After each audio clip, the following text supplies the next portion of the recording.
A hora que puder, você avisa aí, já está gravando, né? Então, boa tarde, pessoal, né, a todos, a todas. Nós recebemos hoje aqui o curso de Biologia, recebe a Fernanda Toscani. A Fernanda é formada em Ciências Biológicas, bacharelado e licenciaturas pela Universidade Positivo. Se formou em 2003, então é uma egressa. Já de antemão, nós agradecemos a sua disponibilidade, Fernanda, por estar aqui contribuindo na formação dos nossos alunos num tema tão polêmico, tão cheio de tabus, rico, né? Que eu particularmente gosto muito desse tema, então nós já agradecemos. A Fernanda também é especialista em imunologia molecular, celular e clínica, também pela UP. Atualmente ela é mestranda do curso de biotecnologia, e quando eu passei, ela me passou, né, a sua ficha, e eu achei bem interessante ali o brilho nos olhos, dizendo que ela é apaixonada pelo magistério e que ela já atuou em todos os níveis aí de ensino, então tem muito a contribuir conosco nessa tarde. E atualmente ela também é professora do ensino médio do Colégio Positivo. Então, Fernanda, seja bem-vinda mais uma vez à casa, mesmo sendo de forma online, então seja bem-vinda, você está com a palavra. Depois da sua apresentação, os alunos vai ter um momento aberto para perguntas, né? Para comentários, mas nesse momento você está com a palavra. Obrigada pela sua disponibilidade. Obrigada a vocês. É sempre um prazer, né? Eu sou muito feliz, eu sempre digo, eu sou filha UP mesmo, né? Então é a graduação. Na verdade, eu sou ensino médio positivo, eu sou graduação positivo, especialização positivo, agora mestrado positivo e atualmente leciono no Colégio Positivo. Então eu falei, eu tô garota positiva. E eu sou muito feliz porque eu gosto muito, né? Tenho um contato muito positivo, eu sou muito uma admiradora da Ana, de todos os nossos professores, eu sou muito fã mesmo, e para mim é sempre um prazer estar com a galera de biologia. A gente sabe também que foi o convite para o curso de pedagogia, então a gente sabe também, já trabalhei com esse momento, esse mesmo material para curso de biologia, para curso de pedagogia, então a gente sabe que é um momento de muita reflexão e é muito importante, né? Embora a gente veja que nem todos dão essa valorização ao tema, e como você disse, eles muitos tabus, muitas dificuldades, nós não nos furtamos desse tema, bem pelo contrário, né?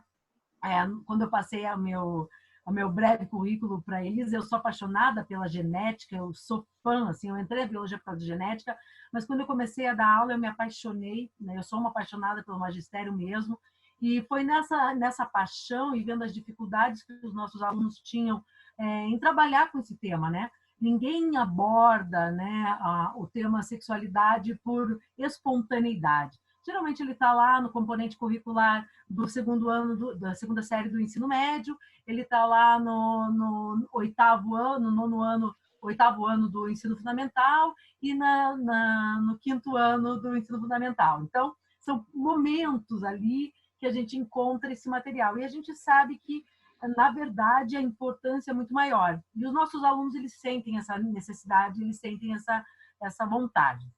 Então, eu vou aqui colocar, mas eu conto aí com a participação de vocês, que vocês mandem as dúvidas. Eu sempre digo assim, né? Eu trabalho com as dúvidas. E vocês vão ver que conforme eu vou falando, tendo a minha fala, vocês vão ver que é fundamental que a gente se sinta à vontade para falar desse tema. Porque às vezes a gente vai ser colocado nisso numa sala de aula e um aluno vai levantar a mão e vai perguntar do nada, e a gente vai ficar, puxa, mas como que eu respondo isso? Vai se encontrar uma saia justa. Então a gente tem que ir perdendo esses tabus ainda dentro da universidade. Então esta é, né, a minha ideia, por isso o tema sexo, drogas e data show, né, a abordagem de temas polêmicos no ensino básico. Porque aqui hoje eu vou focar um pouco mais na parte de educação sexual. A gente vai ver que tem uma intrínseca relação também com a parte das drogas, mas a gente encontra muita dificuldade e por que não abordar esse tema, sendo que ele é tão requisitado e tão necessário para a formação? E hoje, quando eu falo isso para vocês, eu falo pela minha dificuldade, né, quando a gente vê a pouca formação na área de educação sexual, né? Se vocês pararem para pensar na nossa formação, a gente vai ter em alguns momentos a abordagem, mas a gente não vai ter nenhum momento tratando de educação sexual especificamente. Né? Não há nenhuma faculdade, inclusive de biologia, que tenha isso, né? Só educação sexual. Então, muitas vezes a gente vê que sobra para o professor de ciências, sobra para o professor de biologia, os pedagogos vão encontrar com isso, com as questões de higiene, com as questões de dificuldades em compreensão da sexualidade, e muitas vezes não vão saber como lidar. Então, eu acredito que seja muito importante que a gente comece a debater mais a importância de, na nossa formação, nós termos isso. Eu sou uma pessoa que foco muito nessa questão. Nós precisamos trabalhar com a formação de biólogos capazes de trabalhar com a educação sexual. Hoje eu posso perguntar para vocês, depois se vocês puderem responder no chat, eu pergunto, se sente à vontade para trabalhar o tema sexualidade em sala de aula? Se sente à vontade? Quando eu faço essa pergunta nos cursos que eu trabalho presencial, a maioria levanta a mão, os professores de biologia. Eu me sinto à vontade e tal. Aí eu pergunto, quem se sente preparado para trabalhar com essa temática? E aí é muito diferente, né? Eu me senti à vontade, porque eu sou bióloga, porque a gente sabe que tem que falar da reprodução, a gente tem que falar do corpo humano e tal, mas eu me sinto capaz de falar sobre o tema, porque vem umas dúvidas que você não sabe de onde eles tiraram aquilo. E você também não pode demonstrar pudor, você não pode demonstrar risadinha, né? Então a gente acaba trabalhando com essa dificuldade, e por isso coloco para vocês, pergunto para vocês, se vocês puderem responder, qual é a questão, a relação? Eu me sinto à vontade, mas eu me sinto confortável e capaz de trabalhar esse assunto em sala de aula? Então, é um tema para a gente discutir. Quando eu vou falar aqui, né, da minha introdução, a gente fala dos desafios do ensino básico, tanto para os profissionais da licenciatura, né, então, no ensino da ciência e biologia, mas dos bacharéis também. E aí você pode falar assim para mim, Fernanda, mas por que do bacharel, né? Porque hoje a gente está vendo bacharéis trabalhando em postos de saúde, a gente está vendo bacharéis trabalhando em ONGs, e a gente está vendo um crescente aumento de casos de sífilis, de HIV, e esses profissionais também têm que saber lidar com isso, têm que saber desenvolver campanhas, administrar situações para que possa ser revertido os problemas da sexualidade. Gravidez precoce, né, a gravidez indesejada, né, então muitos outros trabalhos, aborto, todas essas discussões que o tema traz. Nós temos esses desafios tanto na licenciatura quanto os bacharéis também vão ter esse desafio. Então, o importante é o conhecimento do tema, não é assim, mas eu não vou ser professora, eu não preciso saber disso. Não, você vai estar envolto em muitas situações de comunidades, trabalhando com ONGs, trabalhando em hospitais, em postos de saúde, em que você vai estar vivendo essa situação criticamente. E nós temos que saber nos posicionar, e nós temos que também saber desenvolver saídas criativas e que resultem numa questão significativa, né? Que elas resultem em algo que possa ser positivo para a comunidade, tá? Qual a importância da abordagem do tema sexualidade, educação sexual? A gente já vai ver a diferença entre os dois temas, mas qual a importância a gente abordar? A gente sabe que a gente pode minimizar muitos problemas relacionados à adolescência. Então, hoje a gente tem um aumento de 600% no número de casos de sífilis, uma doença lá da Idade Média, a gente está com 600%. Não é 5%, não são 10%, são 600% o aumento do caso de número de sífilis.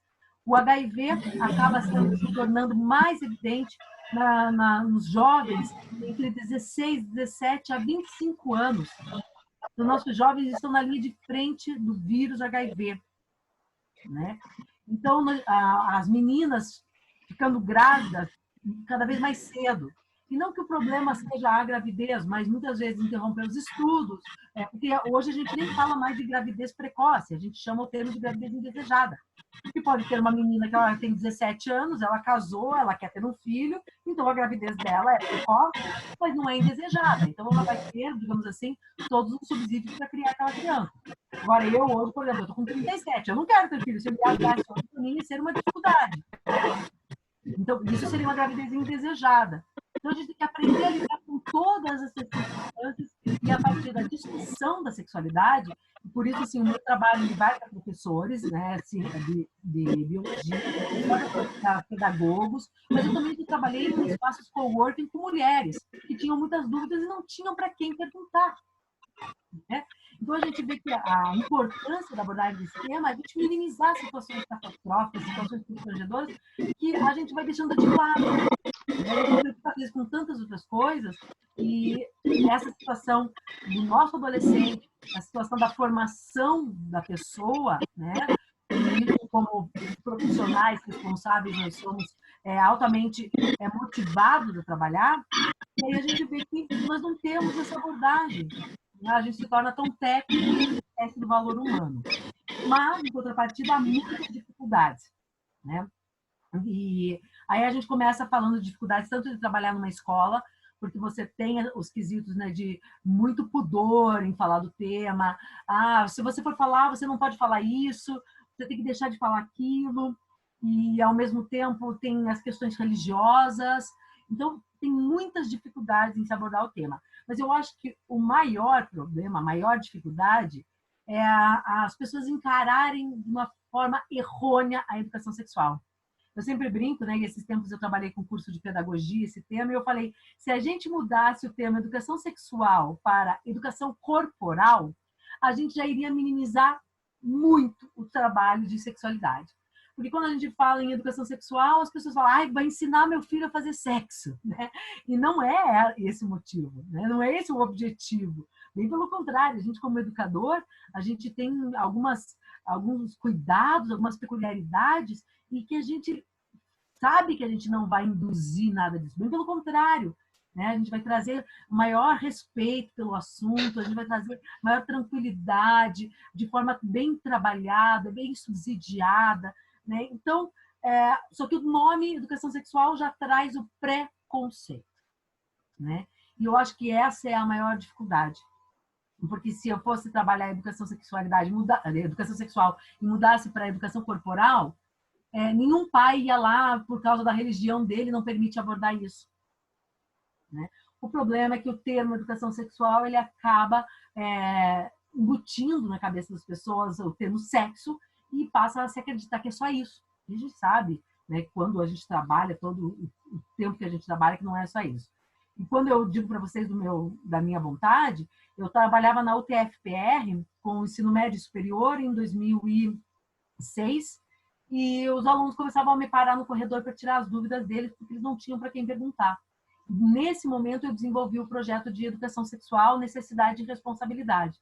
E aonde eu passei, nas escolas que eu passei, eu levei esse trabalho. Então, já são mais de 14 anos trabalhando com educação sexual, e eu ainda enfrento muita dificuldade, ainda enfrentamos muito tabu, mesmo com o aumento da informação pela internet, as pessoas ainda não tiveram a capacidade de se questionar o quão importante é essa abordagem por um profissional capacitado, por uma pessoa que tenha conhecimento, né?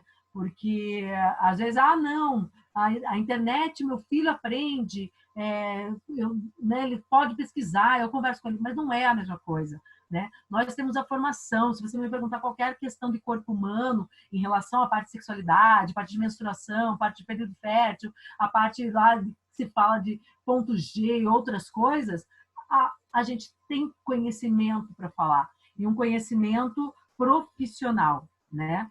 Então, nós, quanto biólogos, quanto professores, nós precisamos ser protagonistas e puxar essa responsabilidade para a gente. Tem muito professor que foge dessa responsabilidade, muito biólogo que foge disso. Eu não, se vier me perguntar, eu passo para outra pessoa, né? Ou eu digo, não, aqui não é o momento. Tenta fugir dessa situação.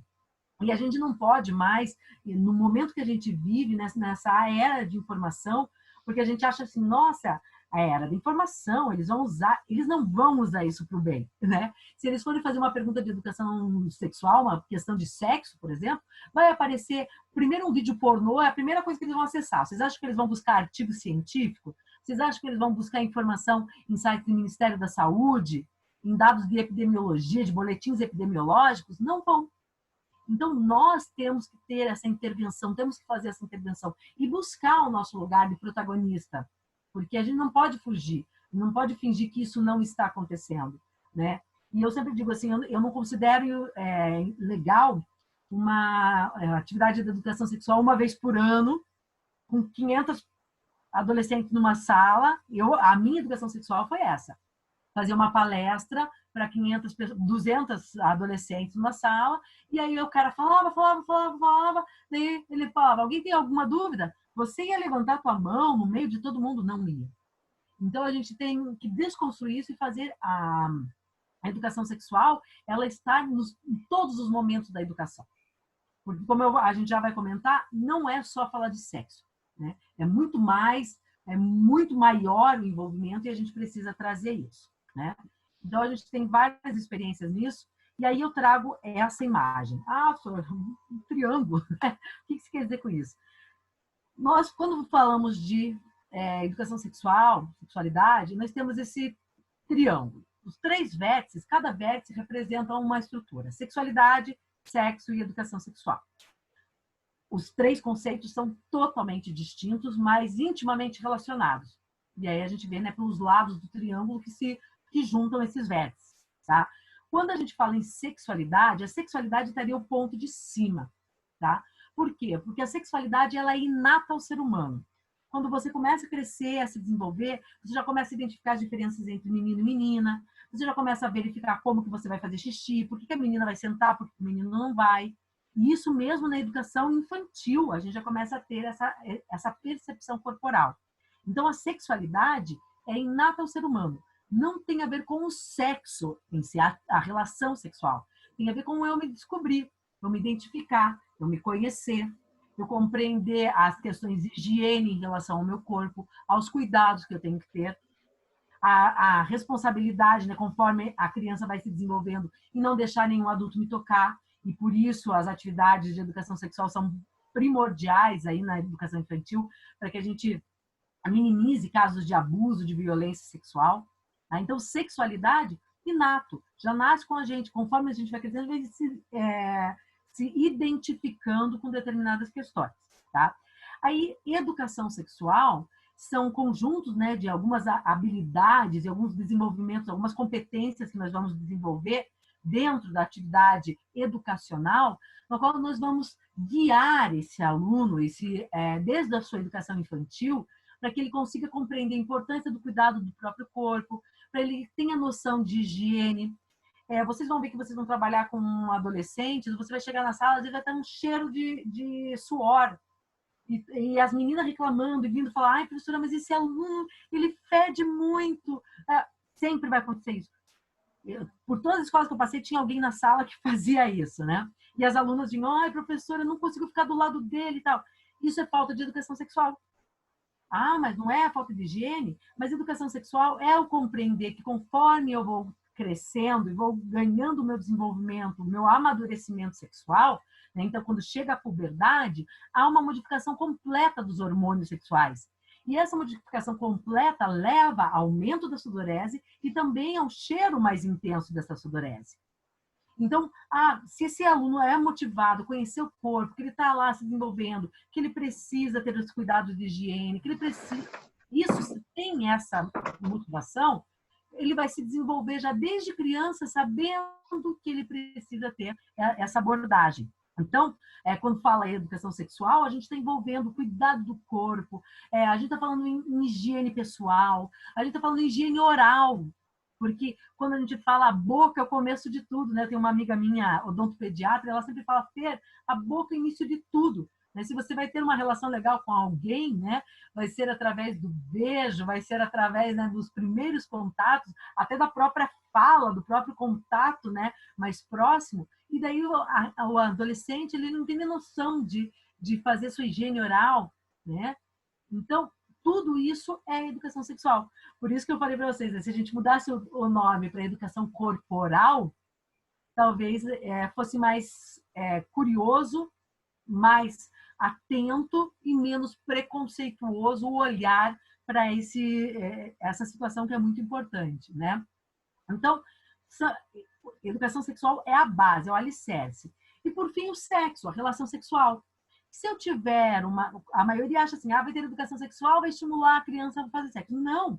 com 12, 13, 14 anos, já está com o hormônio lá em cima. Não sou eu que vou estimular ele a fazer sexo pela minha aula de educação sexual. Eles já vão estar querendo. Aí a diferença em estar embasado, pautado em conhecimento, sabendo cuidar do seu próprio corpo, sabendo dizer não, conhecendo o próprio corpo, né? Para ter uma relação sexual satisfatória, para ter uma relação sexual que vale a pena, para saber dizer não para quem não merece, para saber valorizar o seu corpo, para saber dizer não para coisas que não gosta de fazer. Então, olha a importância, né, desse triângulo. Eu preciso me conhecer, me compreender como um ser sexual. Eu preciso ter embasamentos para construir uma sexualidade pautada em informação, para que quando eu for ter a minha relação sexual, ela seja pautada em conhecimento, em coisas positivas, né?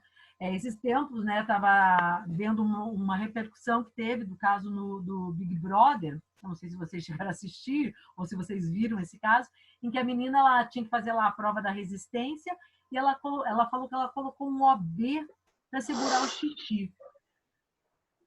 E aí, quando eu vejo essas coisas, já me chama a atenção, né? Porque a gente trabalha com isso. E a menina tinha 20 e poucos anos, não era uma criança. Com certeza já tinha tido relação sexual. E ela achava que o OB era colocado no mesmo lugar, tanto para menstruação quanto para fazer xixi. Então, olha como... E isso é conhecimento do próprio corpo. Eu faço meu trabalho com os alunos, eu uso a caixinha de dúvidas, depois eu vou mostrar para vocês. E uma das perguntas que mais aparece é se sexo anal engravida. Aí você fala, meu Deus, como que a pessoa pensa isso? Não é como a pessoa pensa isso. Ela não tem a mesma informação que a gente. Muitas vezes, quando o próprio professor... Eu tive um amigo meu que era professor de biologia, e ele falou assim, quando chega nessa parte, eu passo rapidinho. Quando chega a parte da educação sexual, ou que tem lá aparelho reprodutor, que a gente tem que trabalhar, né? Que hoje a gente também usa mais o termo sistema genital, a gente não usa mais aparelho reprodutor, mas sistema genital. Ele falava assim, eu pulo rapidinho, porque eu não gosto de trabalhar essa parte. Então, como que eu vou culpar alguém pela falta de informação se a gente sabe que tem muitas pessoas que não estão preparadas para trabalhar com isso? Então, mais uma vez, quando eu falo, né, na importância de, na nossa formação, nós termos o contato e nós estarmos buscando nos capacitar nessa área. Principalmente quem vai para a licenciatura. Tá? Porque nós não podemos fugir disso. Eu não gosto muito desse assunto, então eu vou pular. Não, né? A gente tem que perceber que vai além do conteúdo de sala de aula. Né? Quando a gente fala em educação sexual, a gente está falando no dia a dia. Eu já consegui identificar a menina que ia ficar menstruada, eu já consegui identificar a menina que já tinha sido abusada pelo padrasto, só pelas aulas e pelas atividades, pelo bate-papo franco, né, que a gente tem com os alunos, porque os alunos ficam muito à vontade com você, a partir do momento que você dá essa liberdade para eles e mostra que você está ali para ouvir ele também, que você sabe que ele tem as dificuldades. Então, quantas situações a gente consegue identificar numa aula, em um momento em que você está ali com o teu aluno. Então, esse é o papel do professor, né? O professor que vai modificar, que vai ser o transformador. Eu sempre digo que quando eu entrei na licenciatura, eu falava, vou mudar o mundo, né, da educação. A gente se frustra um pouco porque a gente não consegue, no final, fazer tudo o que a gente queria. Mas quantas pessoas eu já recebi, né, mensagem, nossa, você me ajudou nisso, você fez isso. Então, a gente sabe que o nosso papel, quanto formador de ser humano, né? Eu não quero formar um biólogo, embora eu ame a biologia, sou apaixonada, e quando eu trabalho com muita, né, vontade. A gente não quer formar um biólogo, mas eu quero formar uma pessoa melhor. E a educação sexual é uma forma que a gente consegue entrar muito na vida do aluno. A gente consegue muito ser parte disso e ir para sempre, né? Não só em um momento. E aí aqui eu trouxe alguns momentos de importância, né, da educação sexual. Então, primeiro, aprender a se conhecer, saber que a prática sexual não é brincadeira, não é assim, eu preciso perder a virgindade, eu preciso fazer isso, se eu não fizer, o meu namorado vai me deixar. Ou também colocar que eu tenho que conhecer o meu corpo, saber daquilo que eu gosto, para não sofrer uma situação que eu vá depois perder a vontade, perder a ligação em relação à prática sexual. muitas mulheres se frustram com as primeiras, né, relações, e elas acabam tendo uma vida sexual muito pobre, em sentido de carinho, em sentido de vontade, de conhecimento, de prazer, porque as primeiras relações foram ruins, foram traumáticas. Então, por isso que quando você fala, vou trabalhar na educação sexual, no ensino fundamental, é para mostrar que o teu corpo tem valor, que você é a pessoa mais importante, né? Que você tem que saber os seus limites, que você tem que saber falar não, né? Que você tem que se respeitar, né? O respeito próprio é uma das coisas mais importantes. Então, focando nesse sentido, tá? Compreender que falar de educação sexual é muito mais do que falar do que sexo, né? Então, a ideia de trazer várias circunstâncias, vários apoios em termos de higiene, trabalhar a parte de identificação de abuso, então, muitas outras coisas que não só o sexo. Embora, quando você coloca, né, hoje a gente vai ter uma aula de educação sexual, né, os alunos eles ficam loucos para perguntar sobre sexo, principalmente nos adolescentes. Os menores não tanto, né? Eu já fiz esse trabalho desde de sexto ano, né? E o sexto ano a gente dá uma outra abordagem, né? Da importância do conhecimento do corpo, do respeito aos colegas, do respeito a si mesmo, e eles não têm tantas dúvidas em termos de relação sexual. Quando você vai para o ensino médio, o final do ensino fundamental 2, né, ali no oitavo, nono ano, e o ensino médio, ele já tem muito mais curiosidade em termos da prática sexual. Mas é o que eu digo, não sou eu que vou incentivar ele a fazer. E pelo contrário, a gente vai bater lá na tecla de que precisamos prevenir doenças, né? Que o uso da camisinha é fundamental. Daí eu sempre faço uma pergunta para eles, assim, né? Todos falam que, mas a menina, eu tenho uma namorada, mas ela toma pílula. Eu sempre pergunto para eles, tá, mas você tem duas coisas para escolher. Você prefere ter AIDS ou você prefere ter um filho? Você tem que escolher uma coisa, AIDS ou filho. Daí a maioria fica, nossa, filho, claro, ninguém quer ter AIDS. Eu falo, tá, mas daí a pessoa usa a pílula, ela se previne do filho, da AIDS não. Então vocês são todos aqui vetores do HIV. Aí eles ficam meio chocados, né? Porque a gente trabalha tanto em questão, usa pílula, usa anticoncepcional, mas ninguém quer ter a doença sexualmente transmissível. E por mais que você odeie, né, os alunos falem que é horrível a camisinha, e você também tem essa tua opinião pessoal, é a única forma para prevenir doenças sexualmente transmissíveis hoje, né? Ou infecção. Hoje também se usa bastante o termo IST, né? Infecção sexualmente transmissível, porque você pode ter HIV, por exemplo, sem desenvolver AIDS. Então, você só tem infecção por HIV, você ainda não é um aidético. Então, daí por isso infecção sexualmente transmissível e não necessariamente doença sexualmente transmissível. Então, olha a abordagem, olha como é importante a gente trazer esse caminho. E para os nossos jovens, porque eu falo para eles, e eu mostro as imagens de DST, eu não mostro umas imagenzinhas bonitinhas, eu mostro as piores que vocês puderem imaginar que tem na internet. Eu tenho um PDF, que é um PDF de uma universidade de saúde, só com as imagens das DSTs. As piores imagens. Eu mostro aquelas para eles. Eu falo, tá. Daí eles, no final, eles falam, professora, você vai atrasar meu esquema hoje. Eu falei, não, só você usa camisinha, não quero estragar nada, né? Eu não tô aqui para orientar vocês, para que vocês façam as coisas direito. É bem feito, porque a prática sexual não é brincadeira, né? E também, quando a gente fala em conhecimento, a gente quer prevenir. Eu acredito que a educação é a melhor forma de prevenção de qualquer situação inadequada. E quando a gente fala em termos de sexualidade, a gente tem muitas situações relacionadas a ela, que são situações indesejáveis, são situações comprometedoras. Então, por exemplo, a gravidez precoce, como eu falei, a gravidez indesejada, DST, uso de drogas, porque muitos, para vocês terem ideia, muitos usam drogas para aumentar a libido ou para se soltar mais. E isso acaba gerando um vício, né? Então, os dois temas, droga e sexualidade, eles estão bem envolvidos, tá? Violência, abuso sexual, aborto, Na época que nós temos agora a internet aí gigante, né? A gente fala em nudes, mandando as fotos, né? Eu tive uma situação horrível na escola, em que a menina teve que sair da escola porque ela mandou pro namoradinho, eles brigaram, o menino espalhou para a escola inteira as fotos dela, né? Inclusive vieram me mostrar as fotos.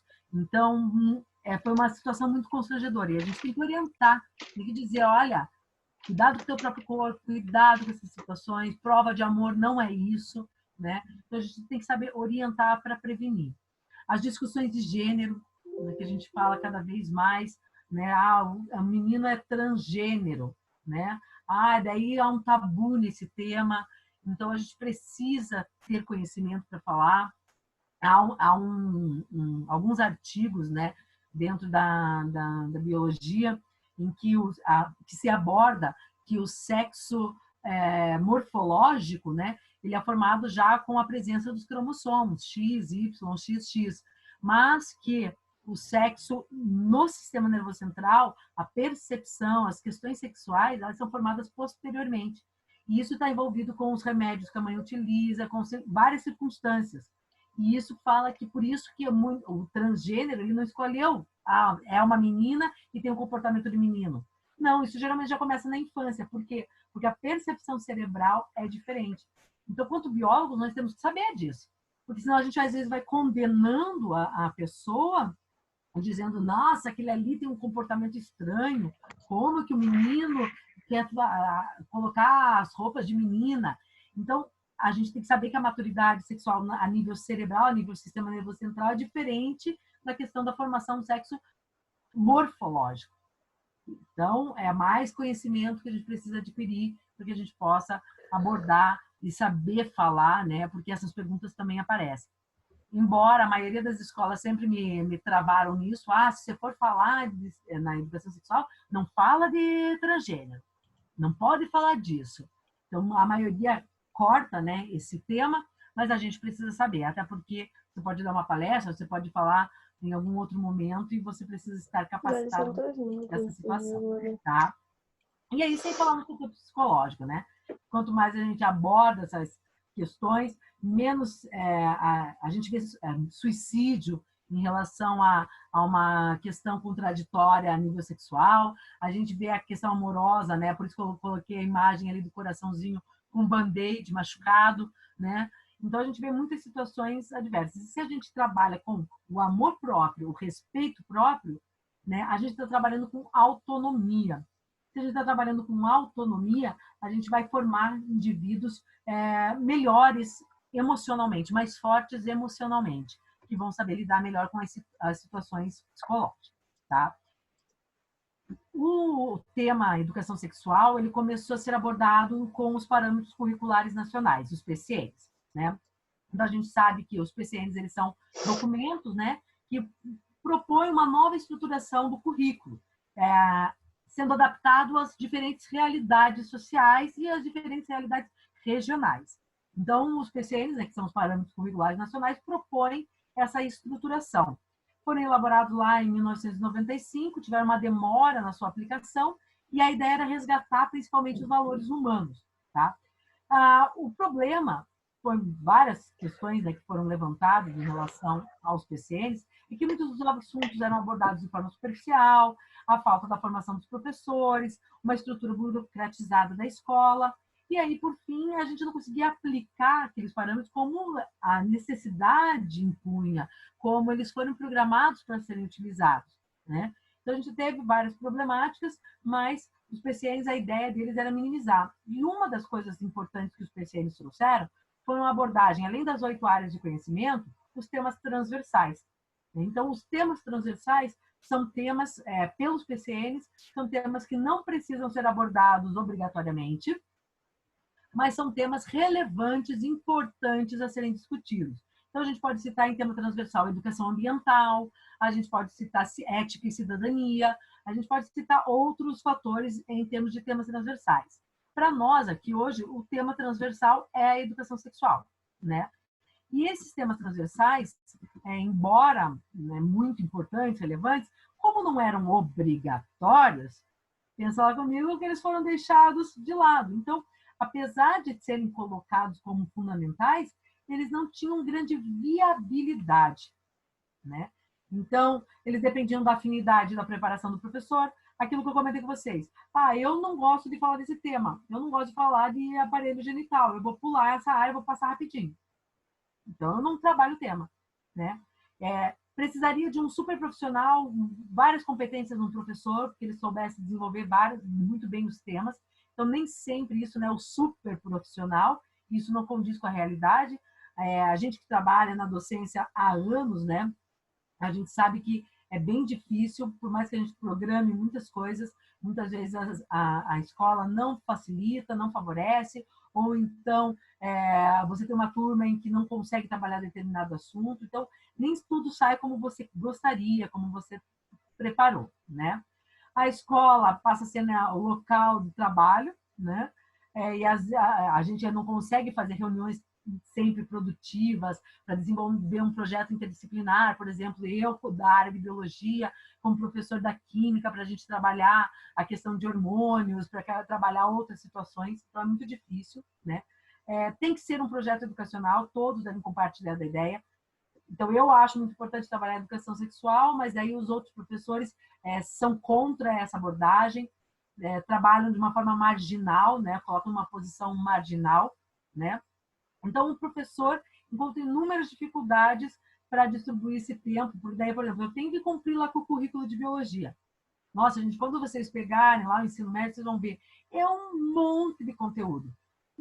É muito difícil ter tempo para o tema transversal, né? E aí a escola vai falar assim para você, não, você tem que dar conta disso, né? A educação sexual não está ali obrigatório, não vai cair no vestibular. Então a gente ouve bastante essa posição marginalizada aí que a educação sexual ocupa. Mas, em contrapartida, quando a gente consegue aplicar, como eu falei para vocês, eu apliquei em algumas escolas, a gente amplia os nossos horizontes, dá maior prazer no ensino. Então eu vejo que eu nasci para isso, que a minha missão é trabalhar, né, com os adolescentes. Eu me sinto muito feliz no meu papel como educadora, eu não pretendo sair disso, né? Então, você torna a tua vida como docente muito mais maravilhosa, muito mais construtiva, né? E agora, provavelmente vocês aí dentro da licenciatura, quando vocês saírem, vocês já vão entrar com a BNCC, né, que é a Base Nacional Curricular Comum. Essa BNCC, ela é para entrar em vigor em 2022, né? Ela vem para, digamos assim, substituir os PCNs, tá? Não vai tirar os PCNs, mas ela vai agregar em outras circunstâncias, né? E a BNCC, que é para ser aplicada a partir de 2022, muitas escolas já estão começando a adaptar seus currículos para a BNCC. Então, a gente tem que saber que a BNCC, ela trabalha 10 competências, né? Sobre 10 competências, e todas as disciplinas devem estar envolvidas nessas competências. E todas as temáticas são consideradas relevantes e, a partir daí, elas são determinadas como tema integrador. Então, eu não tenho mais a biologia sendo isolada, eu tenho a biologia sendo integrada com outros conceitos, com outros conteúdos. E isso permite o trabalho da interdisciplinaridade. Então, ela faz com que os componentes curriculares conversem entre si. Então, tem gente que é muito contra a BNCC, tem gente que é muito a favor. Eu vou falar do meu ponto de vista como o trabalho da educação sexual. Como PCN, como tema transversal, a educação sexual é sempre marginalizada, ela é sempre deixada de lado. Na BNCC, a proposta para a educação sexual já é como um tema integrador, já é como um tema obrigatório de estar sendo abordado. Ela trabalha em duas competências, né? Ela pode ser trabalhada em duas competências, que é a competência 8, que trabalha o autoconhecimento e o autocuidado, e a competência 10, que trabalha a autonomia, que eu citei anteriormente, que a educação sexual poderia desenvolver nos nossos educandos. Então, quando a gente fala na competência 8, autoconhecimento, autocuidado, é zelar pela sua saúde. E aí traz o conceito de educação sexual muito bem visto. Então, para nós, da educação sexual, para quem trabalha com isso, a BNCC vem a ser um ponto positivo. Que a gente vai conseguir nortear, né, então, os nossos os conceitos da BNCC, os conceitos da educação sexual amparados pelas competências da BNCC. Então, vai ser mais difícil de deixar marginalizada. Ela vai ter que ser mais incluída. Claro que vai depender muito dos professores também trazerem isso, que é aquilo que eu falei para vocês. Se eu não me sinto à vontade ou eu não me sinto capaz de trabalhar esse tema, eu vou trabalhar ele de uma forma mais superficial.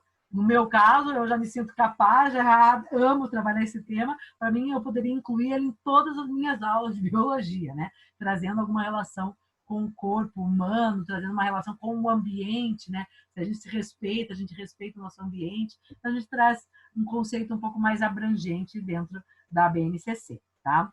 Então, isso para nós vai ser uma novidade. Então, é importante já vocês já irem estudando a parte da BNCC, que para quem vai para a licenciatura é isso. E aí, quando a gente fala em abordar temas polêmicos nas aulas de ciências e biologia, mas poderia ser também para a pedagogia, tá? Como e por quê? Nas aulas de ciências para educação infantil, né? A gente tem também a importância, ensino fundamental 1, a gente também tem, né, a diversificação da ciência. E aí é como abordar esse tema? Primeiro, sem pudor. Se eu começar a dar risadinha, se eu mostrar que é estranho, se eu achar que é errado, se eu condenar uma pergunta, eu já estou colocando todo o meu trabalho de educação sexual por lá. Tá? Com naturalidade. Então, por exemplo, eu nas minhas aulas, eu começo falando de reprodução. Que a reprodução é uma situação, né? Um evento, uma das características dos seres vivos, né?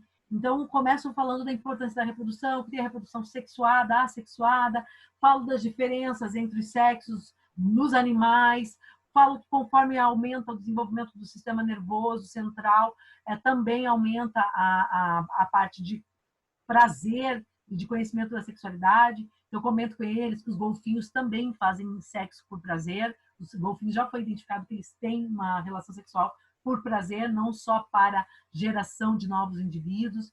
Então, vou trabalhando com essa naturalidade. E aí, por que falar de sistema digestório é normal? Se eu perguntar para todos vocês, me cite os órgãos do sistema digestório. Todo mundo vai citar bonitinho. Agora, se eu falo para citar do sistema genital, alguns sentem vergonha, alguns sentem dificuldade, né? Já dá aquela risadinha. Então, a gente tem que mostrar que todo é o nosso corpo, né? É um conjunto, uma obra fantástica aí que tem suas especificidades. Então, com bastante naturalidade. De forma dinâmica, descontraída, então eles têm que se sentir à vontade com você, você tem que se sentir à vontade falando, fazer brincadeiras. Claro que não para tornar uma coisa de dar risada, de escrachar a situação, mas de descontraído, demonstrando que você entende a linguagem deles e que você entende as necessidades deles também, né? Com respeito, né? Muito respeito pelo que você vai falar, sem achismos, né? Não podem pôr, isso é errado, eu condeno a homossexualidade, eu acho um absurdo isso. Não, você não tem que dar a tua opinião, você é um profissional. E por isso todas as suas informações têm que ter respaldo nas explicações biológicas. Então, a biologia tem uma explicação para tudo. Eu sempre falo isso para eles. Então, qualquer coisa que vocês me perguntarem, a biologia tem a resposta, então não me sinto, não me sinto constrangida. Tá? Sem hipocrisia, falso moralismo. Então, eu acho, condeno, né? Ou vou falar de temas polêmicos, vou falar de drogas, dou uma lição de moral, e daí depois os alunos me vendo no barzinho, enchendo a cara, fazendo mico. Né? Então, a gente tem que ter o nosso perfil profissional, né? E de forma imparcial. Então, como eu disse, sem a imposição. Então, o fulano faz a pergunta. Não posso dizer que está errado, não posso ficar só dando a minha opinião, né? Porque senão eu estou indo para um lado que daí os alunos vão querer saber da tua vida sexual, né? E não é esse o objetivo. Então, o objetivo é trabalhar de todas as circunstâncias bem detalhadas. E aí, por que abordar esses temas, né? Então, porque você vai ter um maior respeito pelos teus alunos, os teus alunos vão ter maior respeito por você, você está tendo respeito às dificuldades dele, então você está fazendo o papel de educador, né? A ética, a formação de cidadão consciente, né? Criar vínculos, minimizar a educação bancária, tanto falada por Paulo Freire, né? Eu só vou lá e deposito informação, mas aquilo não tem aplicabilidade nenhuma na prática do meu aluno. Né? Eu sempre digo, eu amo genética, eu amo síntese proteica, mas quando eu dou uma aula de síntese proteica, os alunos ficam, meu Deus do céu, quando que eu vou usar isso depois? E aí eu não tenho tempo para falar de sexualidade, drogas, que eu sei que eles vão precisar disso muito mais, né? Então, a gente tem que tentar minimizar isso e saber fazer essa dosagem. Ah, precisa desse conteúdo de síntese proteica, mas ele também precisa dessas informações com respeito com o meu aluno, né? E um professor conciliador, aquele que gera confiança, aquele que todos os alunos querem estar perto, aqueles que gostam de conversar. Então, esse é muito importante que a gente crie esse vínculo. E aí, como eu falei para vocês, a gente tem muita dificuldade na abordagem desse tema, né? Tanto na abertura ao tema das escolas, das instituições, das próprias pessoas, né? E quando eu fui fazer o trabalho com as mulheres, é difícil você extrair. Você começa a falar, ninguém quer fazer pergunta, aí depois falta tempo, né? Então, muita dificuldade em abordar o tema com naturalidade. Muitos de vocês vão me responder depois que não se sentem à vontade com esse assunto, né? Então, isso dificulta falar de um tema de uma forma bem esclarecedora, né? A capacitação dos envolvidos no processo, então aquilo que eu comentei, falta, né, bastante envolvimento, desenvolvimento de atividades do professor para a educação sexual, aceitação das escolas, dos pais. Os temas diversos geram polêmicas, como transgênero, homossexualidade, sexo anal, prostituição, abuso, aborto. Esses temas sempre geram polêmicas, então a gente tem que estar preparado. Daí que eu falo da forma imparcial. Então não é, eu sou contra o aborto. Não. Vamos ver os pontos de cada lado, vamos trabalhar isso, discutir, né? Então, para que eles possam formar a sua posição. E as divergências religiosas, que também atrapalham muito, principalmente o pai, né? Se for ter aula de sexualidade, por mais que seja um componente curricular, tem pai que pede para o aluno sair da sala naquela aula. Então, é uma parte, né, difícil. E aí, algumas sugestões, né, para a gente trabalhar esse tema em aula. Daí eu também quero ouvir vocês, eu quero que vocês façam as perguntas, eu quero que vocês participem, porque eu acho que é fundamental, né, trazer as dúvidas de vocês. Para mim é isso que realmente importa. E algumas sugestões para vocês trabalharem, né, em sala de aula, fazer uma dinâmica, né, meninos e meninas, o que sabemos uns dos outros. Porque, às vezes a gente condena muito o sexo oposto, né? Ah, menina, tudo igual. E quando está naquela fase do início da adolescência, menino e menina se odeiam. Mal sabem eles depois que eles vão se amar daqui a um tempo, mas no começo eles se odeiam. Então, a gente tem que fazer entender, né, as diferenças entre os dois sexos, e não só diferenças morfológicas, né, mas os pensamentos, as características, e o que isso é bem importante, né? No dia a dia, a gente tem vários memes, a gente tem várias situações no Facebook mesmo, né, em que a gente tem as brincadeiras com a questão da sexualidade. Então, eu coloquei esse aí da verdadeira química do amor, né? Então, tem somado a dopamina, com a feniletilamina, com a serotonina, e isso é o amor, né? Então, você pode usar isso nas aulas, pode brincar, isso aproxima também, porque é do cotidiano dos alunos. Outra sugestão, para mim, é o que eu uso, tá? Então, o que eu mais uso é a caixinha de dúvidas e o mural. Eu até quero mostrar para vocês aqui. Essa aqui é a minha caixinha, né? Então, eu fiz uma caixinha, tá? Essa caixinha é abertinha em cima. E por que da caixinha, né? Então, aqui tem uma abertura, tipo um cofrinho. E aí, o que acontece? Os alunos, eles não gostam de se expor, né? Pense você lá, você está no meio da sala de aula, você vai levantar a mão e perguntar uma coisa e depois vão ficar tirando sarro da sua cara? Não. Então, eu uso a caixinha de dúvida, aí eu levo para eles, e eu que fiz a caixa, ela já está meio amassada, tudo, porque eu carrego ela comigo nas aulas, nos projetos, né? Quando eu vou trabalhar. Então, eu coloquei alguns símbolos, o fundo preto que destaca, e quando eu vou fazer a aula, eu começo falando da importância da reprodução e falo para eles, eu vou passar a caixinha, ninguém precisa se expor, coloca a dúvida aqui. E aí eu passo a caixinha, na primeira rodada da caixinha vem 2 dúvidas, 3. Quando chega lá na metade da aula, a caixinha está explodindo. E eu guardo todas essas dúvidas, né? Então, o meu objetivo ainda é escrever um livro com as dúvidas dos adolescentes. Então, eu guardo todas as dúvidas. E aí você vai abrindo, vai tirando a dúvida. Eu falo para eles que não me importa de quem é a dúvida, não quero saber. Tá? Isso ajuda muito, cria também esse laço, essa questão de empatia, porque o aluno não precisa se expor. Tá? Então, é uma forma que eu sugiro. E depois, eu fiz isso umas 2 ou 3 vezes, algumas das dúvidas principais que mais apareciam, eu fazia um mural na sala. Eu colocava o mural e colocava as respostas das dúvidas que mais apareceram. Então, eles também, muitos tinham dúvida da questão de menstruação, e meninos e meninas. né? Por isso aquela brincadeira antes da dinâmica, os meninos não sabem nada, você fala que está com TPM, e para ele, isso é grego, ele nunca vai saber o que é isso. Então, essas circunstâncias fazem a turma ficar mais empática entre si. Diminui as briguinhas, diminui a falta de respeito, diminui, né, muitas coisas nesse trabalho em que a gente coloca, expõe nos problemas. Eu já vi muitas escolas fazendo um trabalho de educação sexual, um professor homem trabalha com os meninos e uma professora mulher trabalha com as meninas. Eu, particularmente, sou contra, porque acho que a gente tem que entender todas as questões. Os meninos têm que compreender o lado das meninas, as meninas têm que compreender o lado dos meninos, né? Então, a caixinha de dúvida é uma forma bem interessante. E outra coisa, deixa eu mostrar aqui para vocês. Opa.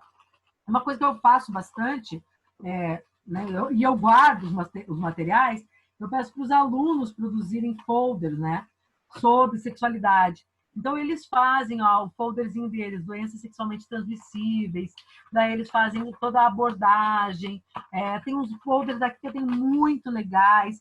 Então, estimular o aluno a produzir, a pesquisar, né? Eu já fiz, com esses folders aqui, eu já fiz exposição na escola, né? Então, deixei os folders na escola. Então, olha, bem interessante, DSTs, né? Então, eles colocam bonitinho, né? Então, além de desenvolver uma outra forma de prática, de desenvolvimento de atividades, né? Você também desenvolve a pesquisa, também desenvolve o potencial, né? Então, aqui são toda a parte de metodologias diversas, né? E faz o teu aluno pesquisar, resumir. Então, acho que é uma forma também bem interessante da gente... esse aqui é bem bonito, acho. Ele coloca das dúvidas, da sexualidade. Então, ele coloca bem, né? Com camisinha mais legal, coloca algumas frases de efeito, faz um panfletinho. Então, é uma forma que a gente tem para também desenvolver essas atividades, fazer com que não seja só mal, vamos discutir sobre sexo e todo mundo acha legal. Não, vamos produzir, vamos mostrar que tem muita problemática que pode ser minimizada com essa situação. E um livro que eu indico para vocês, que eu uso bastante, né, é da Mary Figueiró, a formação de educadores sexuais. Então, é um livro que tem bastante a parte de como trabalhar a sexualidade, né? Então, vários dos meus produtos estão, né, do que eu produzo tem nele, além, né, de estudar bastante a parte anatômica e tudo, porque nós precisamos ter esse conhecimento, tá? Então, são algumas sugestões que podem auxiliar. E aí, para mim, né, eu falei bastante, se vocês me deixarem, eu fico falando, né? A Ana me conhece, sabe que eu gosto de falar, mas agora eu queria que esses momentos a gente pudesse tirar dúvidas, que vocês pudessem contar experiências, como foi a educação sexual de vocês, né? O que a gente pode fazer para melhorar, tenho facilidade, tenho dificuldade, o que a gente poderia intervir, né? Então, acho que é interessante que vocês pudessem participar também, ou perguntar mesmo para mim, eu tenho uma dúvida, professora, eu não sei como explicar isso. Seria bem legal, né, poder contar com vocês. Quem quer falar? Eu quero falar. Oi, Bárbara. Tudo bem, Fernanda? Adorei o seu trabalho. Obrigada. Então, ano passado, no estágio supervisionado, eu trabalhei com educação sexual com a escola inteira, todas as turmas, de primeiro a terceiro ano do ensino médio. E foi exatamente como você falou, depois que eu trabalhei esse tema com eles ficaram super próximos de mim. Eu era parada no corredor toda hora. E era engraçado porque eles tinham, 17 anos e eu tinha 20, então era um desafio muito grande, porque a gente era muito parecido. Mas foi bem legal. E o terceiro ano eu sempre pensava que sabiam de tudo já, que eram experientes. Quando chegou na parte de ciclo menstrual, todo mundo ficou chocado, que eu falei sobre o período fértil, que a mulher sentia mais prazer e tudo mais, e todo mundo ficou, assim, alvoroçado, querendo saber como que funcionava isso. Foi bem legal, mas eu tive pouco tempo para trabalhar com eles, foi uma aula só por turma, triste. E uma dificuldade que eu tive, assim, que foi, desmentir as fake news. Foi muito complicado explicar que uma mulher grávida não pode menstruar, porque isso gera muita polêmica. E eu queria saber como que você lida com esse negócio de fake news dentro desse tema. É a mesma coisa, eu deixo eles falarem, porque eu acho que é bem importante que eles tragam isso, né? E muitas outras situações polêmicas e tal, eu também trago. Então a gente coloca assim para eles, mas a minha mãe menstruou, ele manda lá na caixinha, a minha mãe menstruou no 3º mês, pode estar tendo um aborto? Daí a gente explica, não é sempre assim e tal, né? Daí você vai colocando as questões. Claro que a gente explica também que se passar, né, um certo período e continuar muito sangramento, pode ter um descolamento de placenta. Então a gente indica sempre a busca pelo médico também, né? Então eu sempre termino geralmente meu trabalho falando assim, vocês têm que consultar os médicos, as meninas têm que ir no ginecologista, os meninos têm, né, que ir no urologista, tem que trabalhar, tem que questionar, não só quando for mais velha, não. A ginecologista, para nós mulheres, vai ser a médica da vida, né? Então, eu também coloco muito essa participação que eles devem buscar. Outras fake news, assim, né, uma que aparece bastante de perder a virgindade com o AB. Essa é uma das líderes, perdeu a virgindade com a B. E aí eu sempre questiono para eles, mas o que é virgindade? Eles, virgindade, se está com ímã ou não. Eu falei, tá, mas na minha concepção, se eu falar para você que eu sou virgem, na minha concepção é porque eu nunca tive relação sexual. Na minha concepção é isso. Porque o que a gente sabe, que tem ímãs que são muito elásticos, e eles não vão se romper. A mulher já é uma mulher adulta, formada, já teve várias relações e não rompeu o ímã. E daí, então, ela é virgem? Eu coloco isso para eles também, que eles têm que tomar muito cuidado. E às vezes eles dizem assim, me disseram que determinada situação eleva 1 milhão de vezes a chance de ter filho. Eu falei, gente, a gente sabe que na biologia não é tudo assim, né? Certinho, 1 milhão de vezes exatamente. Pode variar de uma pessoa para outra, pode ter... Então, eu sempre falo para eles cuidarem muito com a forma com que é abordado, né? A gente tem que tomar cuidado, isso que você falou, né? A pessoa chega com uma questão e você fala, não, mas como assim, né?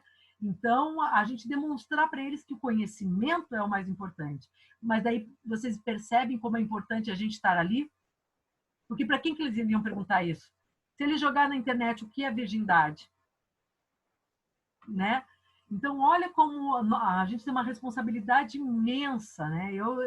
Por isso que eu digo para vocês, e como a Bárbara ressaltou, né? Eu também, quando eu comecei com o trabalho de educação sexual, eu estava com 23 anos. Eu também tinha os alunos da faculdade, né? Eu tinha aluno de 21, 22, né? Que era da faculdade, da UTFPR, já eram do ensino superior, e que eles vinham conversar comigo. A gente até levou esse projeto de educação sexual para o projeto Rondon, né? Eu fui professora coordenadora, tudo, porque a necessidade da abordagem, e às vezes eles ficam, poxa, para quem perguntar?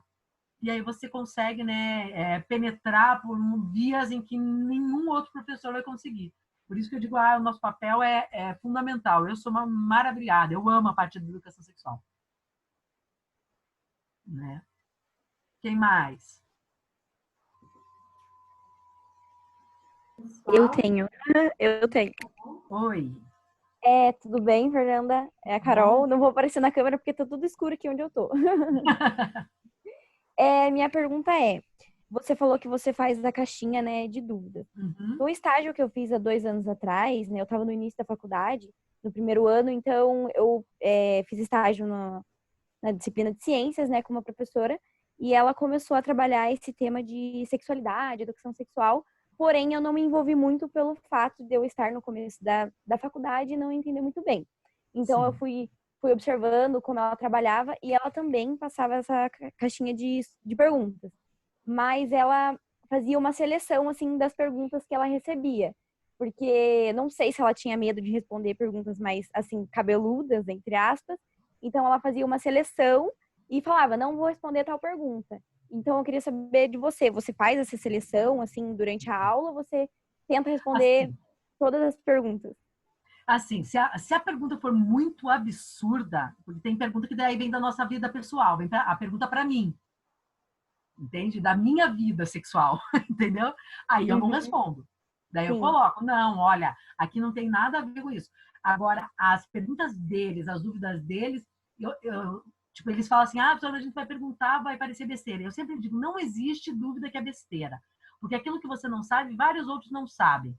E como eu falei, eu já fiz o trabalho com mulheres. Se vocês vissem as dúvidas que mulheres adultas, formadas, mães de famílias tinham, então a gente nunca pode, na minha opinião, né? A gente nunca pode eliminar dúvidas. Eu nunca posso dizer, essa dúvida é muito cabeluda.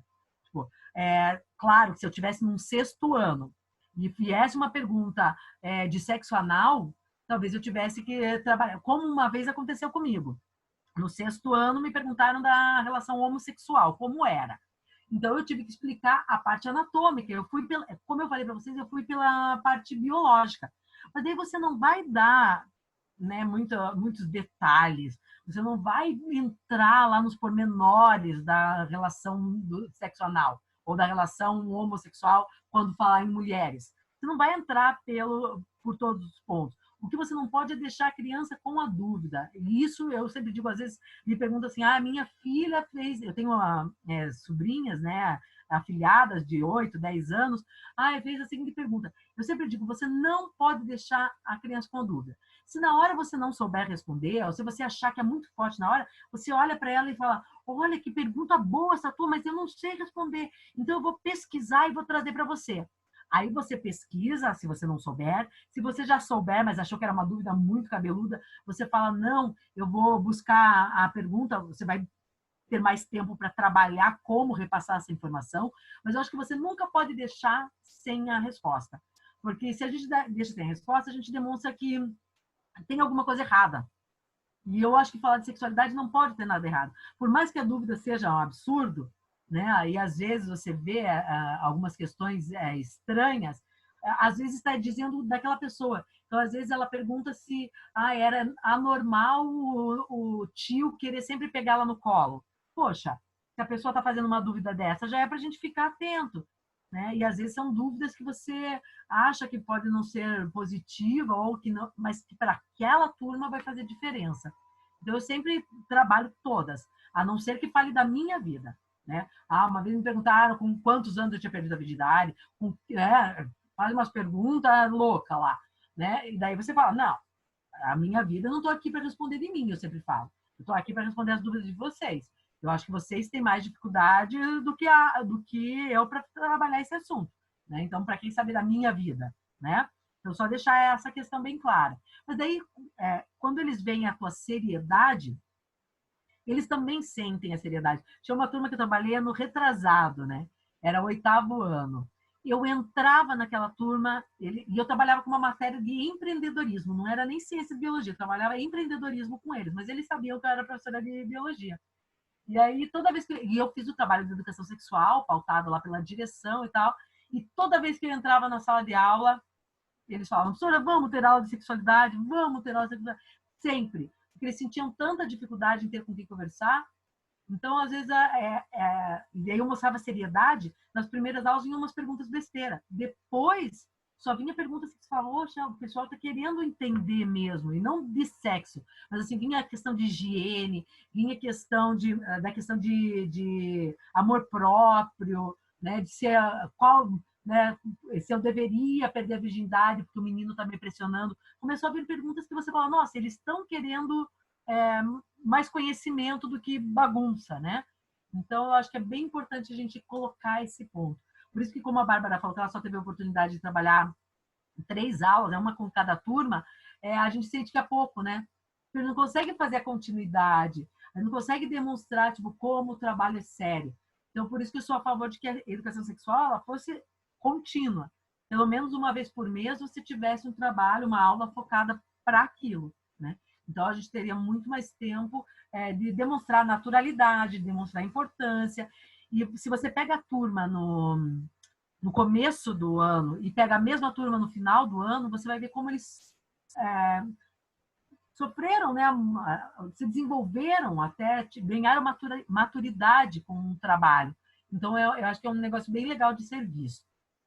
Eu sou fã, né? Eu digo, eu entrei na genética para trabalhar com genética de câncer, estou no mestrado de biotecnologia, vou trabalhar com doença de Alzheimer, mas eu não deixo de pesquisar a educação sexual, porque para mim é um ponto, assim, dá gosto de trabalhar.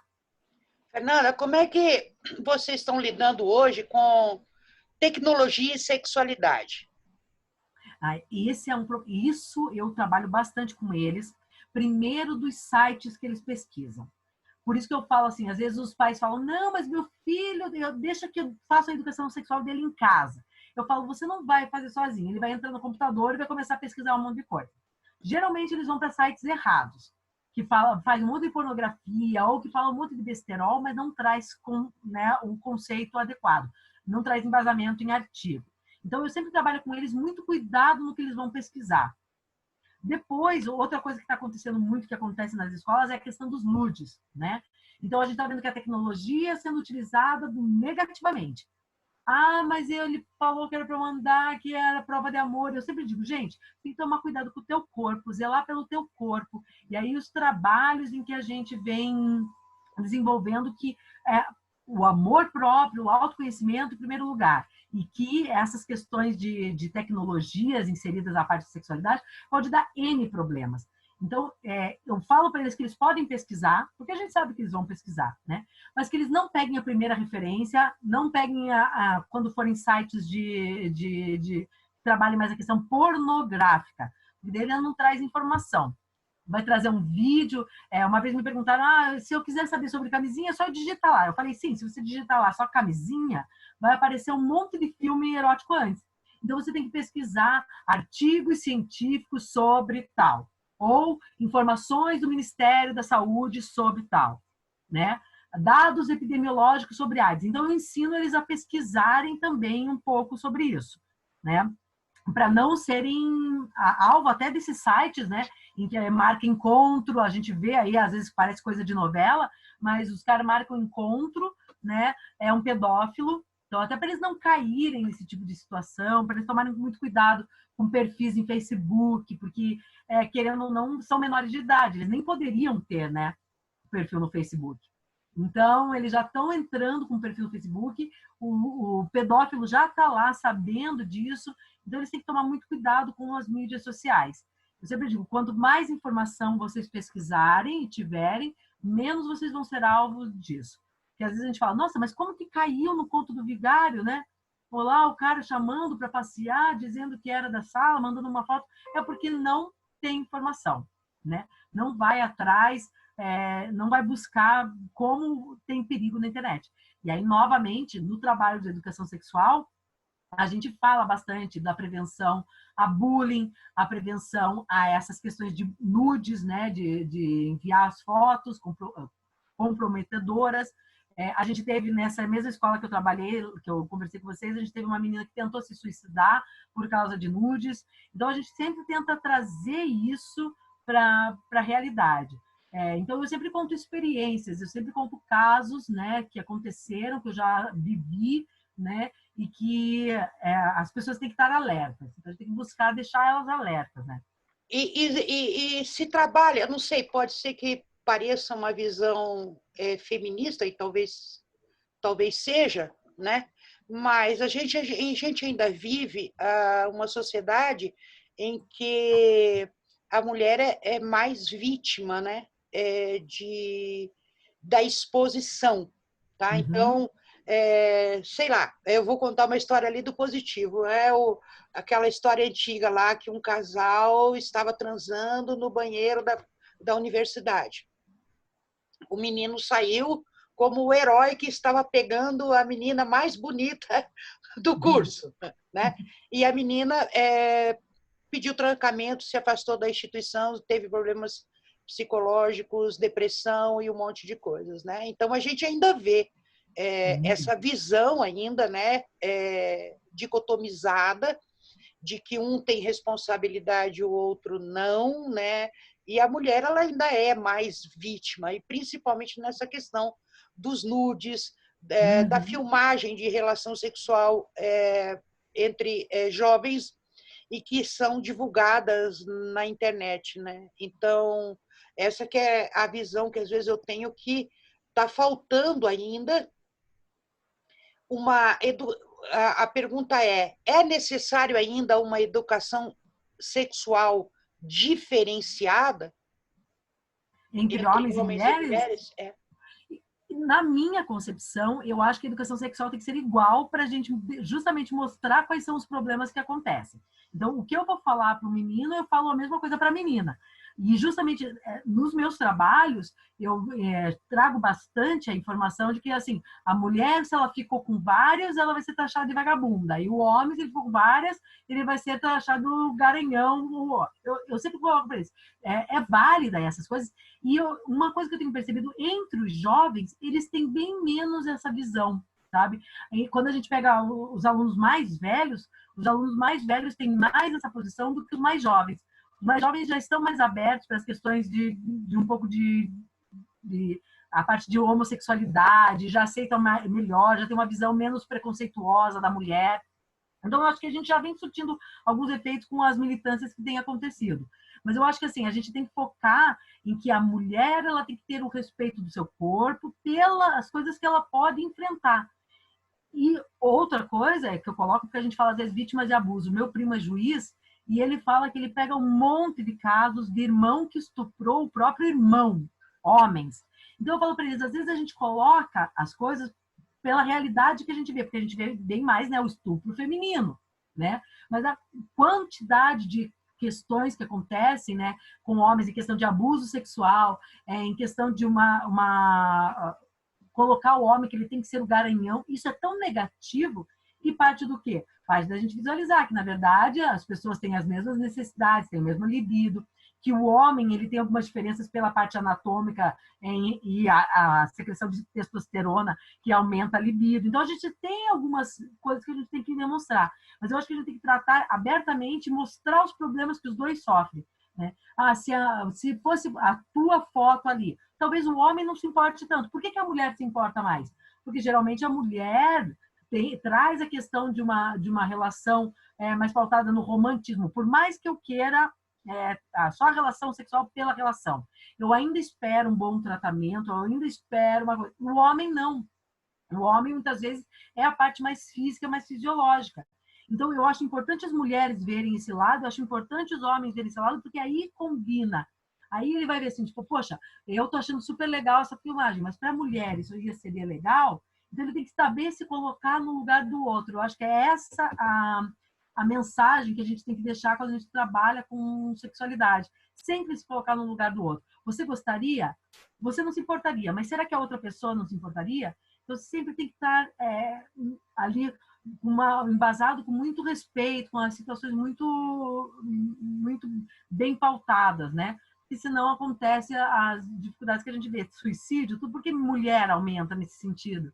Porque as mulheres se sentem mais expostas, uma coisa que para o homem nem sempre é tão negativo. Então, há diferença. Tem um livro também, Por que os homens fazem sexo e as mulheres fazem amor? O título, ele parece assim, um besterolzinho, mas ele tem várias informações científicas da parte cerebral, de como os homens enxergam, que área do cérebro que ele ativa. Então, demonstra também que é diferente a percepção.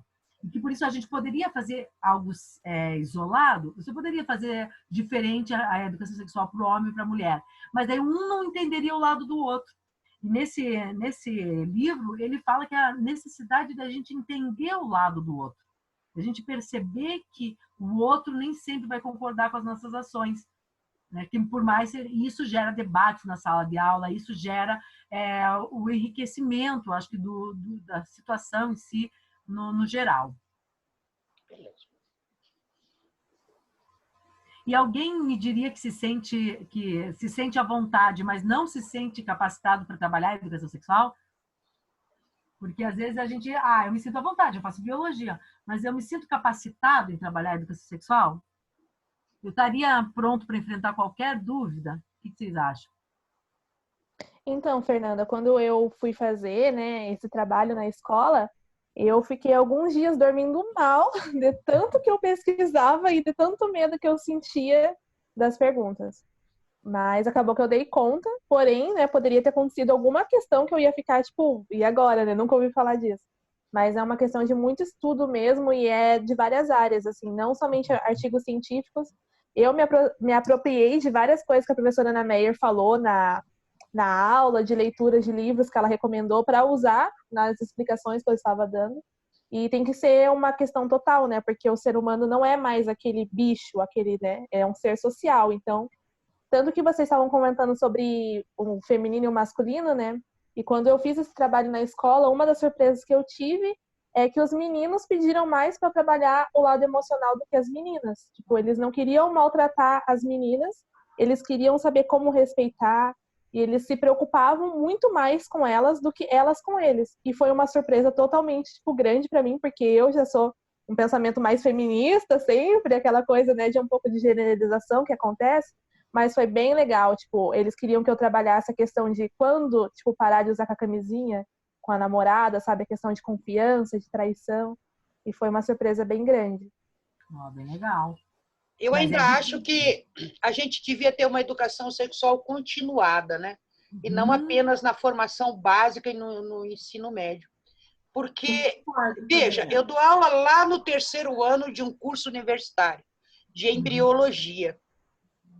E para diferentes cursos, né? Eu trabalhei muitos anos com a nutrição, enfermagem, até a própria medicina, um pouco menos, mas principalmente os outros cursos, os alunos apresentam um desconhecimento, principalmente do funcionamento do organismo ainda, né? de condições, de características anatômicas, ao ponto da gente corrigir uma avaliação que está escrito lá que a fecundação ocorre no ovário, né? Então, assim, não é assim, um evento isolado. Né? Então, alguns padrões que são estabelecidos e que não permitem variação. Então, por exemplo, quando você fala um ciclo menstrual de 28 dias, se criou um padrão e isso faz com que a mulher que tenha um ciclo de 35 dias ou de 25 dias, né, ela se sinta já uma pessoa fora do contexto. Né? Então, a gente lida bastante com essas questões ainda. Então, eu acho que o ensino superior falha e falha muito.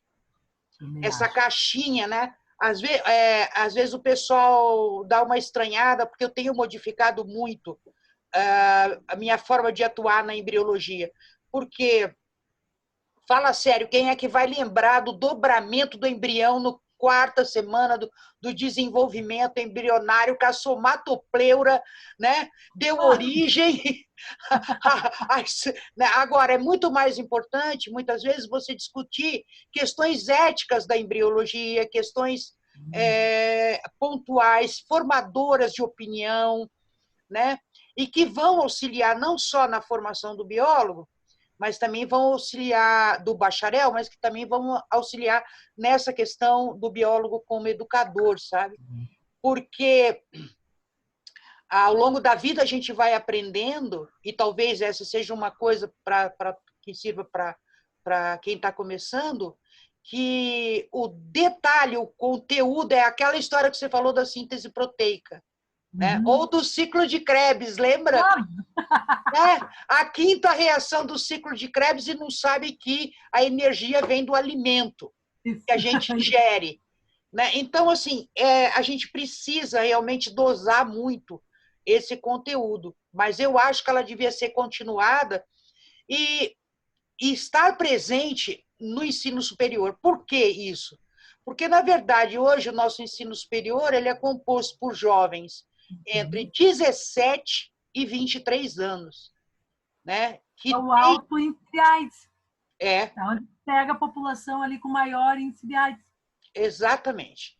Câncer de colo de útero, né? É assustador os índices de mulheres com 30 anos, 25, 30 anos com câncer de colo de útero, por doenças causadas por doenças sexualmente transmissíveis. Então, essa educação ela devia ser um pouco mais continuada para dentro do ensino. E ela pode vir na forma de extensão, né, Elis?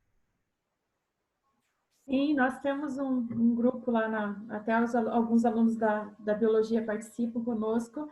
O nosso grupo é o Coletivo Feminino Pedagógico, mas que não são discutidos só questões relacionadas aí ao feminismo, né?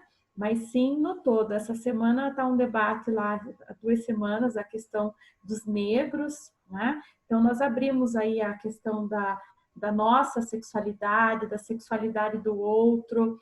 Discutimos que esse corpo, né, que se fala em sexualidade, como a própria Fernanda iniciou ali, não é só a relação sexual. Eu não quero que você trabalhe educação sexual com meu filho, porque você vai ensinar meu filho a fazer sexo, né? E eu brinco muito com os meus alunos que a questão da educação sexual, da sexualidade em si, é igual ao meio ambiente, é quase a mesma definição. O que é o meio ambiente, né?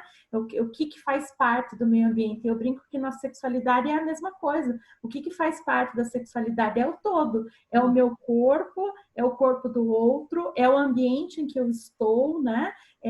Tudo faz parte. A maneira com que eu falo, a maneira com que eu penteio o cabelo, a maneira com que eu vou me expressar. E isso tudo faz parte da minha e da sexualidade do outro. E eu acho bem interessante quando a Fernanda fala da questão de não separar, né? Eu sou muito contra a separação de meninas e meninos, porque nós precisamos saber do corpo, e a criança lá, desde os anos iniciais, precisa saber do corpo do outro, do meu corpo, dessas relações, que não estamos falando de relação sexual, mas da relação de vida, né? Inter-relações que ocorrem aí na sexualidade. Então, é um assunto que tem muita coisa a ser tratado, e eu concordo com a Ana também que teria que vir para o ensino superior, principalmente nas licenciaturas, porque não é mais dito tema transversal, né? Tá lá nos contemporâneos, não é de ciências, não é de geografia, daí acaba sendo de ninguém. Exato. Que E cada vez mais a gente está recebendo o jovem lá no primeiro, segundo ano da universidade com um conhecimento mínimo do próprio corpo. Muito senso comum, né, Ana? É muito senso comum que perpassa aí pelo jovem, principalmente quando ele não tem esse professor ou a professora que dá a liberdade, né? Eu brinco que o professor de ciências e a professora de ciências e biologia é quase o médico, né? Ai, tô com dor aqui, o que é aqui, né? Então, é mais ou menos totalmente isso, né? O médico.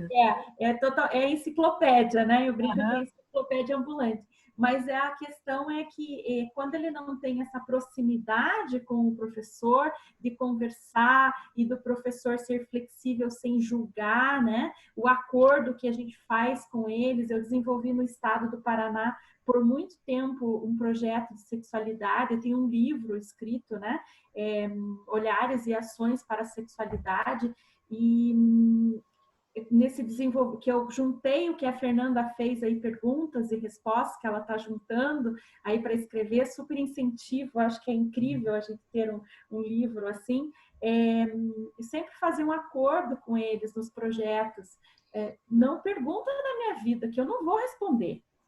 Muito pelo contrário, eu vou ficar brava com você, né? De você perguntar da minha vida. Vamos perguntar do todo, das questões aí, sejam, né? Aquilo que é pertinente realmente. E a gente sem julgar, eu acho que é isso que aproxima muito o aluno, porque o professor de ciências e biologia não julga o que vem. Se é do primo, da irmã, chega do conhecido, da tia, da família. Chega um momento que não tem mais essa relação, né? De que é o do outro. Não é a minha vida, é aquilo que eu não sei do meu corpo, e perguntas assim que são muito pertinentes, e pior de tudo, né? Perguntas que são muito simples, talvez, para alguns, né?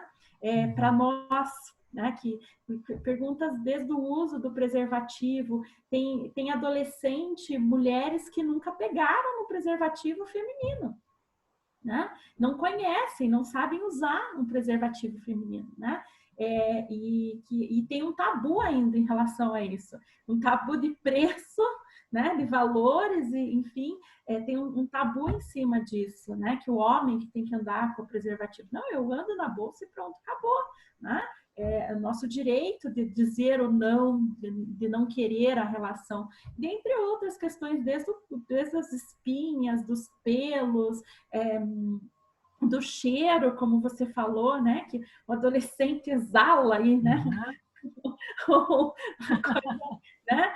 Então, vejam que são pequenos detalhezinhos que parecem tão simples, mas que é tão importante uma pessoa assim dentro da escola desenvolvendo um projeto. Parabéns, Fernanda, por desenvolver isso dentro da escola. Precisamos de mais professores e que fica de exemplo, né? Para o pessoal aí, que a importância de a gente ter essa coragem, acho que foi a Rebeca que colocou, eu me sinto à vontade, mas não me sinto preparada. Então, a gente sente a vontade a ler, estudar, buscar, nem fontes confiáveis. A Bárbara disse, eu fiquei nervosa, eu li um monte de artigo. Porque a minha pergunta foi assim proposital? Porque vocês acham que eu vou saber responder tudo sempre? Não! E se eu for pega de surpresa, eu não me importo mais. Porque eu digo para eles, gente, depois eu dou uma pesquisada e trago essa dúvida para vocês. Eu vou levar a dúvida. Então, a gente nunca vai saber tudo, né? E isso dentro da biologia, eu acho que é mais... O ciclo de Krebs, você nunca vai decorar. Eu vou contar uma história para vocês rirem do meu estágio de docência. Eu tive duas... se eu dependesse do meu estágio de docência, eu nunca teria sido professora, né? Porque foram duas experiências traumáticas. Primeiro, que a formação era bem diferente, né, Elis? A gente não tinha uma preparação contínua. Simplesmente a gente, no último ano, falavam para a gente assim, vai lá naquela escola e você... Olha a escola. Você nunca tinha entrado numa escola, nunca tinha entrado em sala de aula, não tinha nenhuma preparação, fundamentação teórica, nada, você ia lá dar uma aula, tá? E a primeira aula que eu fui dar era sobre educação sexual. Por que acontece isso? O professor do Estado, imagina isso, gente, há 30 anos atrás, né? Não é agora. Então, contextualize no tempo. Ana, ainda tem situação, e os alunos vão contar que ainda tem situação que eu conheço. O professor não gosta de dar aquele tema, ele dá para quem? Ele dá para o estagiário. Né? Então, assim, por isso que eu tive duas experiências traumáticas. Peguei aula de ciências, foi aula de física, né? Primeira, segunda e terceira lei de Newton. Imagina, né? Vocês sabem o quanto que a gente aprende disso no curso de Biologia da Federal? Nada, né? E a segunda foi a aula de educação sexual no ensino médio. E a professora falou assim, eu só vou começar a aula, depois você continua. E eu, obviamente, como sempre fui uma pessoa dedicada, estudei muito, tudo que podia ser abordado do ponto de vista teórico e tal. Cheguei lá, a professora começa a aula assim, dá um pedaço de giz para cada aluno, os professores, no caso, ela e eu, a estagiária, fica de cara na parede, essa era a técnica dela, e os alunos vão na lousa escrever o apelido do órgão sexual. Meu Deus! Aquela lousa ficou cheia. E quem não quisesse escrever o apelido podia desenhar. A mulher era louca, gente. Assim, ela... Ela não trabalhava educação sexual. Não. Ela simplesmente... depois ela ficava lendo aqueles nomes todos e acho que era mais uma forma de chocar do que efetivamente de promover algum tipo de educação, porque ela não utilizou, ela poderia até ter utilizado aquilo como uma forma de aproximação ou qualquer outra técnica, né? Mas não, era a aula de educação sexual. E eu, com aqueles conceitos, eu fiquei traumatizada, né? Bem traumatizada com aquela professora e com aquelas dinâmicas que ela fazia. Então, eu fico muito feliz de ver que hoje as coisas mudaram, né? Que a gente tem pessoas como você plantando sementes, né? Porque tu não consegue resolver tudo. Mas o importante é ser multiplicador, né? É tocar alguém, e esse alguém tocar mais alguém, que vai tocar mais alguém, e a gente criar, então, uma rede, né? De propagação, né, de agentes multiplicadores da ideia. Então, por esse motivo, você sabe que eu tenho muito orgulho de hoje ser tua colega novamente. Que linda! Nós estamos lá na sala de aula junto. Tenho muito orgulho da formação que o curso te proporcionou, da profissional referência que você se tornou. Gostaria muito que todos os outros tivessem bastante conhecimento do teu trabalho e que eles se espelhassem, né, na tua trajetória como professora vitoriosa, né, empreendedora, inquieta, essa vontade de melhorar, essa vontade de fazer diferente, de fazer a diferença, né, que sempre foi tua característica como aluna e continua como profissional, e eu tenho muito orgulho de fazer parte de um pouco dessa história, em diversas etapas aí, né? Como professora, como colega, como parceira, e quem sabe o que a vida ainda nos reserva, né? Eu agradeço. Sabe que eu sou tua fã, eu sou fã da biologia, sabe que você, para mim, é referência de professora, né? A gente termina a aula da Ana aplaudindo. Então, eu agradeço pela oportunidade. Você sabe que pode contar comigo sempre, sempre que você precisar de alguma coisa, quiser uma novidade, é só me chamar, né? E eu estou à disposição. Elis também, um prazer te conhecer. Espero que a gente possa ainda fazer alguma coisa juntas, né? Com certeza. E quero ler teu livro. Principalmente, né? Porque é isso, só por aqui, né? Dá um abraço, né? O pessoal da manhã que está aí não teve a oportunidade de trabalhar com a Elisângela, nem conhecer a Elisângela, mas Elis, como a gente chama, a Elis para nós, Elis, ela tem agregado muitos valores ao curso, né? Trabalhando com a licenciatura à noite, mas colaborando sempre com a coordenação, com ideias, com participação, e eu tenho certeza que ela vai ganhar um papel de destaque. Bárbara, você ia amar trabalhar com a Elis, ainda há tempo. Ela tem uns projetos de extensão muito bacanas, e inclusive vocês têm outras características em comum também, né? Nossa, professora, quando ela falou ali do projeto de extensão, eu que sou maluca por extensão, já pensei, vou pegar o contato dessa mulher já aqui para mim saber como que está acontecendo. Liga lá que você pode entrar ainda no projeto, tá? Todo mundo, nós somos em mais de 60 alunos, era para ser 20, mas eu consegui autorização aí para agregar todo mundo, porque está no IAD, né? Nós vamos ter uma ação agora pela internet também, assim que voltarmos às aulas, vamos fazer uma ação online com mulheres vulneráveis aí, estamos nos organizando, mas pode pegar meu contato aí com o pessoal, eu estou lá no grupo também dos alunos da licenciatura, mas tem bastante, meu telefone é quase domínio público já. Eu te passo depois, Bárbara, eu ponho no grupo lá. Beleza. A Bárbara foi a primeira aluna do curso de biologia a fazer parte do projeto Rondon, né? Olha. E ela fez parte da equipe do professor Marcelo Limonte, que realmente também é outra aquisição. É meu orientador no doutorado.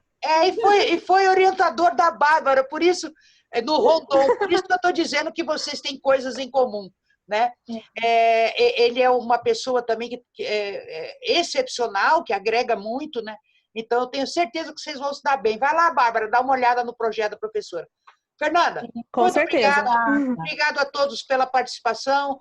Fernanda, depois eu te mando o certificado por e-mail.